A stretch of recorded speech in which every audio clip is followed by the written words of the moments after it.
Iya, kepengurusannya. Ini kan tingkat Ini kan untuk yang nasional Pak, Iya. untuk provinsi dan kabupaten ini. harus dibawa kemari. Ini Pak, jadi ini bisa menyusul, tapi yang penting kepengurusan tingkat urusan yang untuk daerah bisa nyusul. Betul, itu bisa bisa Pak ya. Belangko khusus di sini.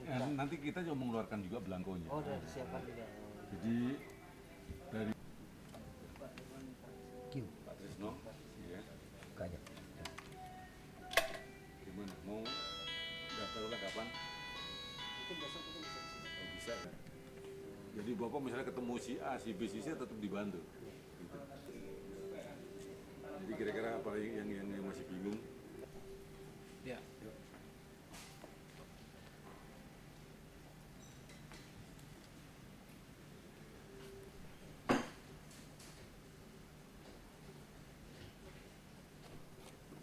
Datang ya? Oke.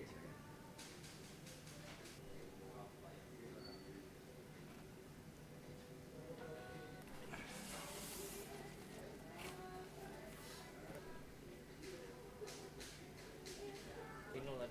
Rumahnya ada lagi. Romanya nggak ada lagi, cuman Yapto sama Luhut.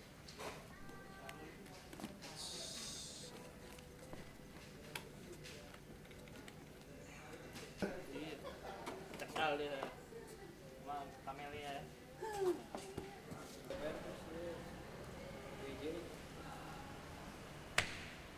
DPR apa? DPRD apa?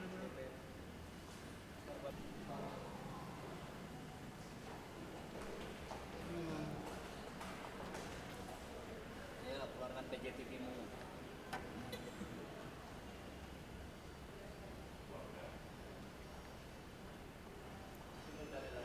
Jam segini. Kantor ini aman.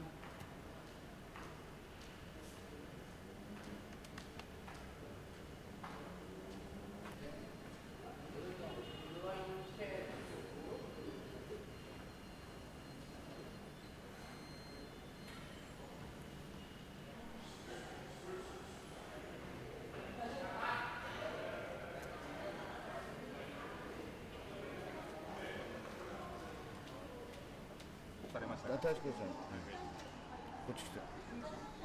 次、岩和国であっちの和平の準備会を開催をさせていただいて、そして、その結果、12月の9日に停戦合意ができ、そして12月の半ばに訪問して、医療の大臣と本当に良かったなというふうなことで、今後の復興に対して、お互いに今後の協力体制を協議をさせていただいたんでありますけれども、その辺での状況がかなりそういった意味では当初の予定よりも変わってきたというふうに私なりに認識をしておりまして、その辺現下の状況というものは一体どういうふうになっているのかということで、改めて医療の大臣の意見をお伺いに来ました。Saya pernah bertemu Yang Mulia Menko Polhukam pada Desember tahun yang lalu waktu Jepang mengadakan konferensi persiapan perdamaian dan rekonstruksi di Aceh. Juga waktu disepakati KOHA, saya sudah berucapan selamat kepada Yang Mulia.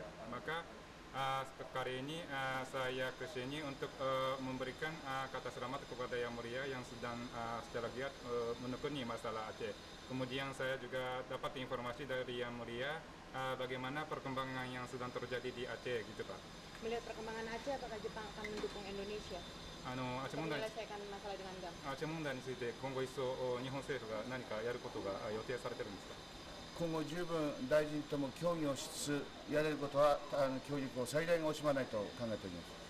Kami sudah menyampaikan kesediaan pihak Jepang untuk memberi dukungan atau kontribusi yang sebisa mungkin apabila memang ada keperluan gitu Pak. Termasuk tempat. 場所についてはどうですか。例えば会議の話とか。それもねお話を聞くと具体的なまだこの展開が至ってないということで、我々はそういう一つのことについてもこのいろいろ協力体制は取らせていただくことは考えていますよ。 Apakah Jepang akan masih terus membantu mengucurkan dana pasca konflik di Aceh? Dana besar. Yang tadi dulu, maaf ini dulu ya. Kami memang sudah beberapa kali sudah menyampaikan pihak Kemenko, kami bersedia apabila memang ada keperluan untuk bantu dilaksanakannya sidang dewan bersama keamanan gitu. Pertanyaan yang tadi. Yang tadi apa? Jepang tetap akan membantu dan berapa besar? untuk Aceh? relokasi Aceh. Oh, masalah ODA。 Rekonstruksi pasca konflik. 例えば再構築の問題ですね、社会のリコンストラクションの問題について、日本は大体突然の話ですが、おいくらぐらいなんか用意されてるとかいう話はできますか、今。そんな具体的な言及はまだこの我々も状況をまだ掴んでないから、そこまでの言及は今日は至らなかった。Sayang sekali untuk sementara kami belum mampu menggemparkan informasi yang sangat dibutuhkan untuk menghitung berapa besarnya akan kami bisa sediakan dan sebagainya. Kalau keputusan apa nanti kami mengambil keputusan untuk memberikan apa bagaimanapun itu belum masih ada keputusan apa gitu. しかしながら我々としては日本としてはこの国土の一体性、そしてこの平和的この解決ということを最大限関心を持ってこのアジアの問題を見つめているということはこの皆さんに理解をいただきたいと思います。Kami hanya bisa mengatakan dalam kesempatan ini, ya kami sudah sepenuh hatinya mendukung prinsip negara kesatuan Republik Indonesia dan juga kami tetap mengikuti perkembangan yang terjadi di Aceh. Kami sangat berharap agar supaya masalah Aceh bisa diselesaikan melalui dialog.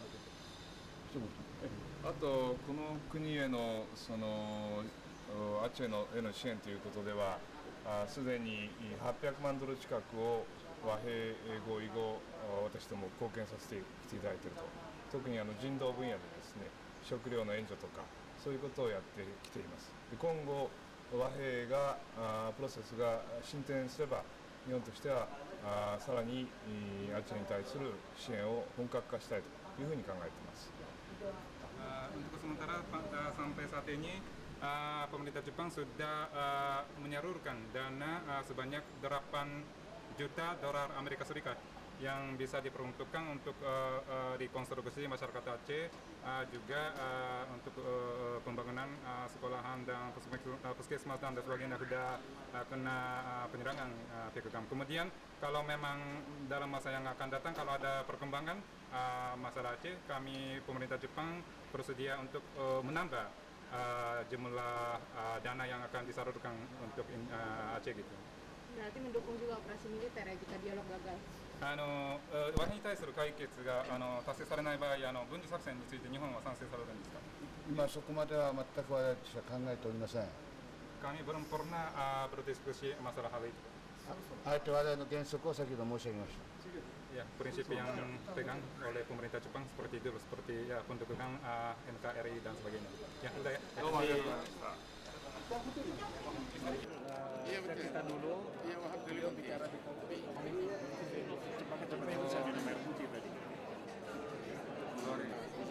Khususnya yang tengah mesra dengan siapa saja. Masya Allah. Oh iya. Metro ini seluruh Indonesia yang lihat gitu.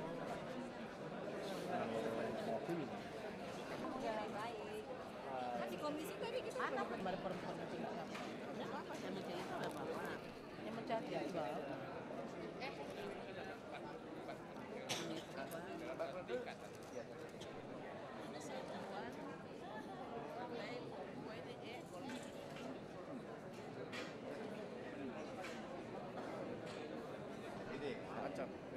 Berhasil itu. Mundur kan? Dipersilang. Kewenangan gitu. Kasih hati, minta hati dikasih badan. Itu bagus. Ini nggak mengatur. Kepresiden Badan Pengatur Minyak dan Gas seluruh nomor satu kan ini. Satu dan carikan waktu yang lebih tepat untuk mensahkannya. Itu masih kurang tegas, masih harus Bodinya, sayap satu bodi. Nanti dulu.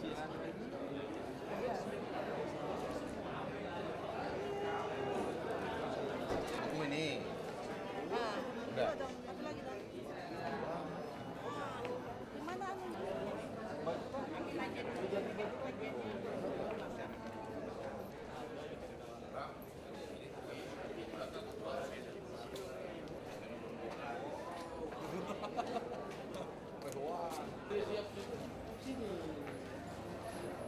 Kamu taruh ini.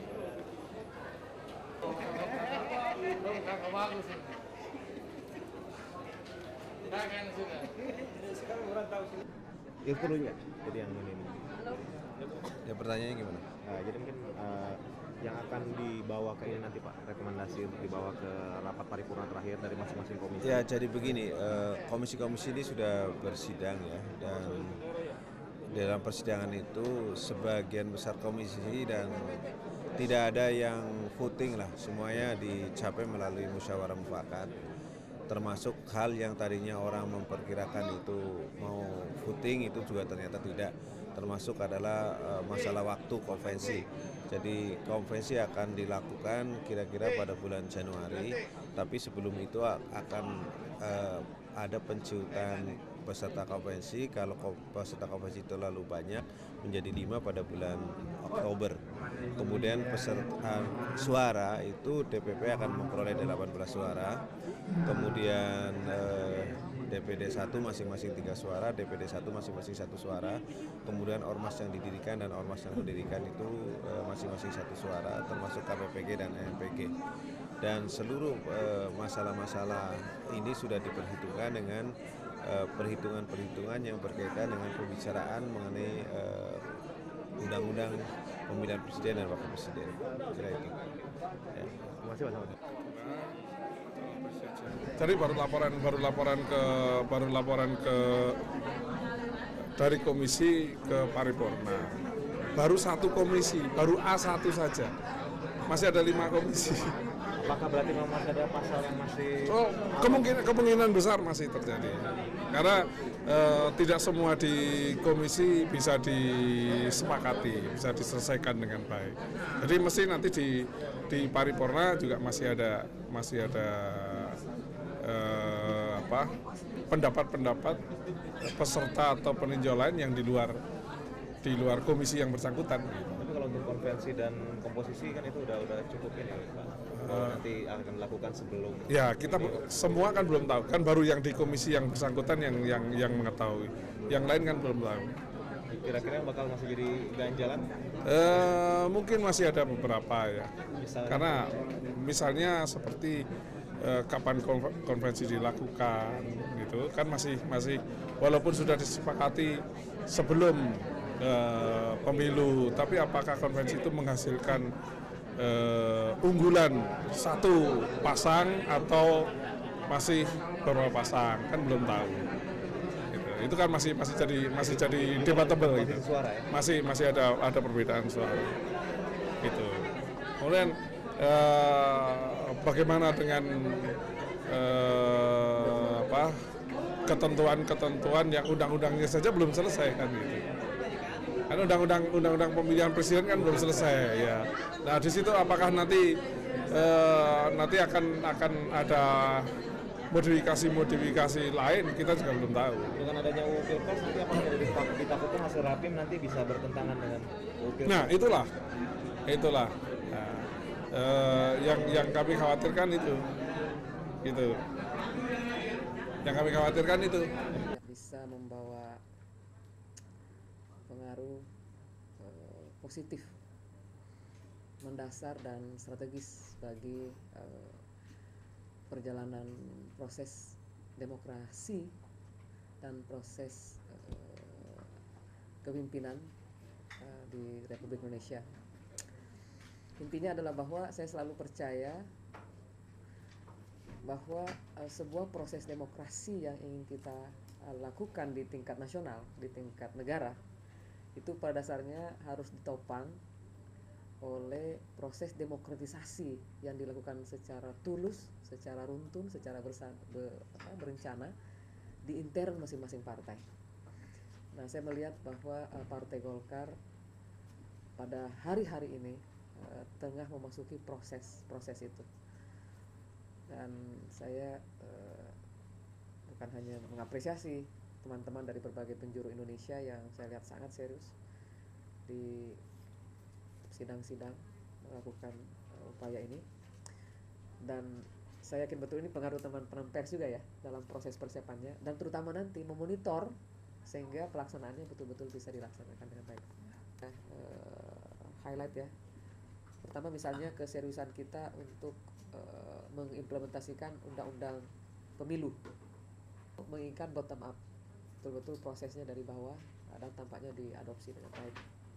Kemudian juga salah satu perjuangan Partai Golkar kan tentang perempuan ya, itu juga mendapatkan stressing point yang cukup bagus menurut saya, dan terakhir ini mendapat di persidangan juga mendapatkan tanggapan-tanggapan yang positif.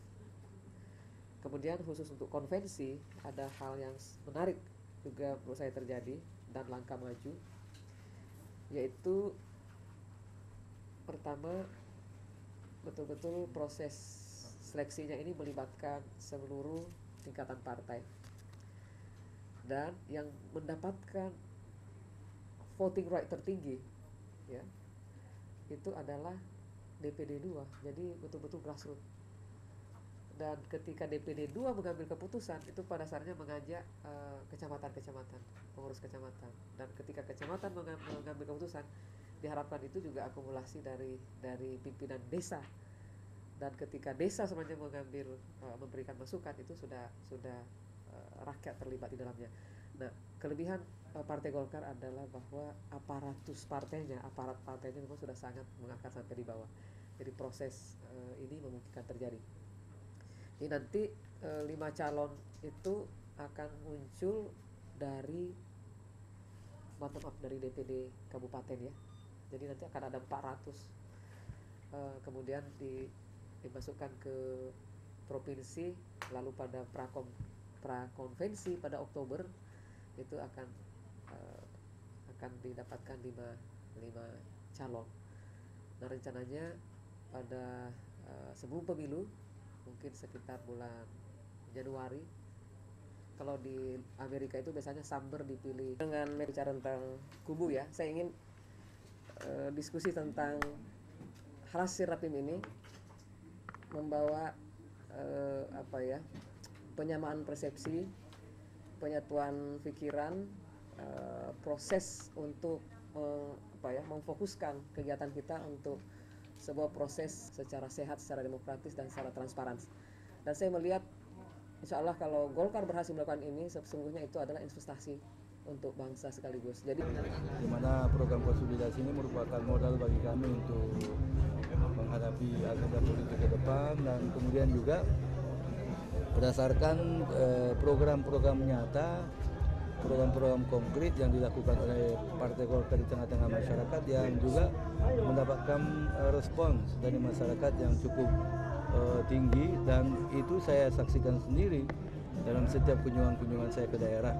Saya menyaksikan betapa antusiasme baik itu para kader partai maupun juga masyarakat, kelihatannya seolah-olah masyarakat juga memberikan suatu semacam pengharapan kepada Partai Golkar itu ya. Ini semua membuat kami optimis bahwa kami bisa meraih dengan suara yang lebih besar dibandingkan dengan pemilu tahun 99. Namun kami juga menyadari bahwa ini semua tentu bisa kami capai bila mana kami terus meningkatkan kinerja partai ini, baik itu dalam kaitan dengan konsolidasi maupun juga yang berkaitan dengan program-program partai yang bisa menyentuh rakyat, menyentuh kepentingan dan aspirasi rakyat gitu. Pak, apakah Golkar akan terbuka bagi calon presiden yang bukan dari Golkar? Kita membuka kesempatan kepada tokoh-tokoh nasional ya, baik itu yang berada di pemerintahan maupun yang ada di masyarakat, baik itu yang memiliki latar belakang sipil atau latar belakang TNI, untuk bila mana mereka itu terpanggil untuk mengabdi kepada bangsa dan negara melalui Partai Golkar sebagai wahananya, kami membuka diri melalui konvensi Partai Golkar yang prosesnya akan kami mulai pada bulan depan ini, dan di situ kita berikan kesempatan secara terbuka ya, bisa dicalonkan oleh jajaran partai dari daerah, bisa dicalonkan oleh organisasi-organisasi masyarakat, bahkan bisa langsung menyatakan ingin ikut dalam konvensi itu, yang semua tentu teknisnya aturannya diatur nanti oleh panitia konvensi gitu ya.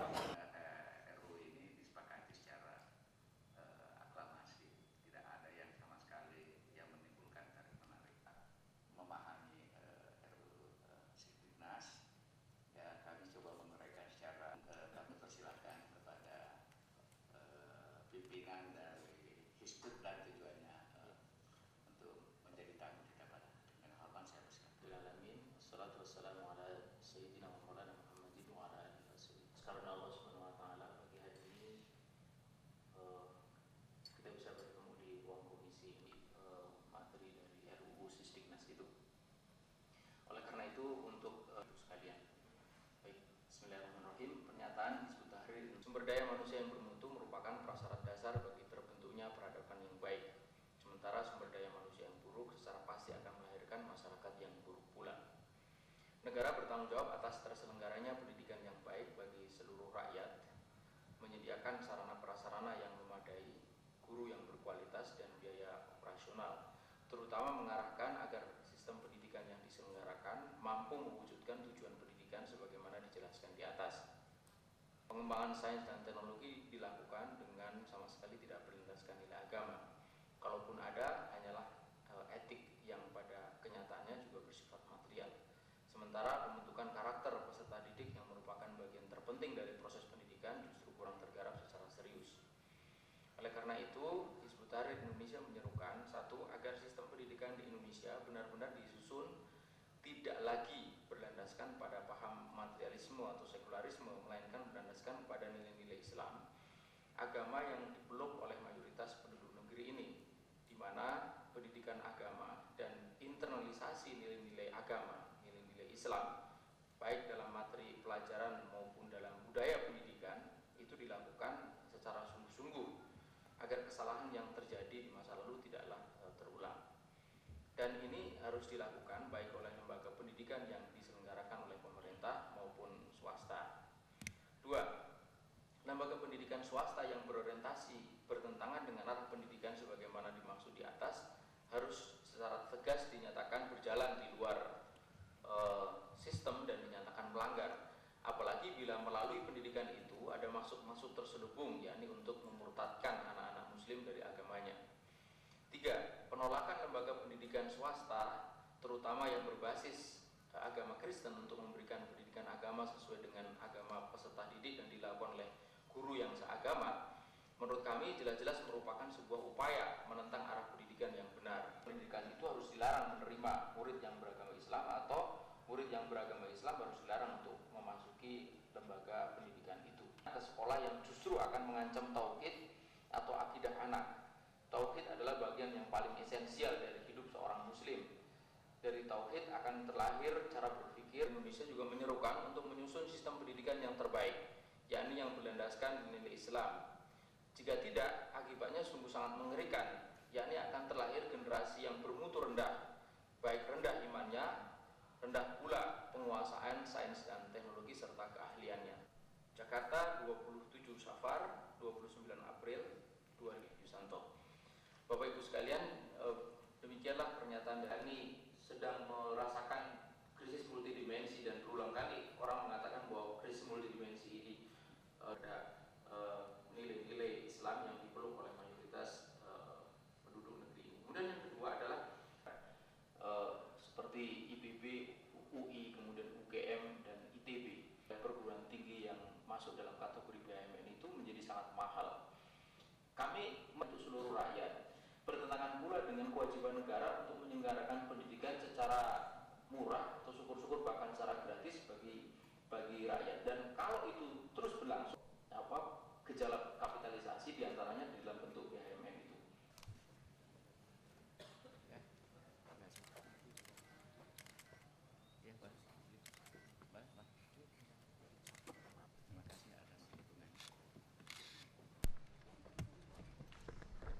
Iya, jadi kami tadi menyoroti soal kapitalisasi pendidikan.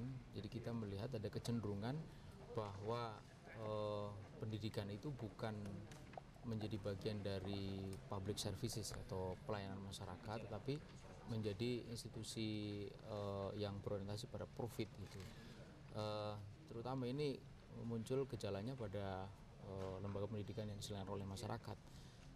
Tapi itu bukan tanpa sebab, oleh karena penyebabnya adalah lembaga pendidikan yang diselenggarakan oleh pemerintah itu, terutama di pendidikan dasar dan menengah, itu kualitasnya dipertanyakan gitu. Oleh karena itu menurut saya jalan keluarnya adalah bahwa pemerintah betul-betul harus meningkatkan mutu di pendidikan dasar dan menengah sehingga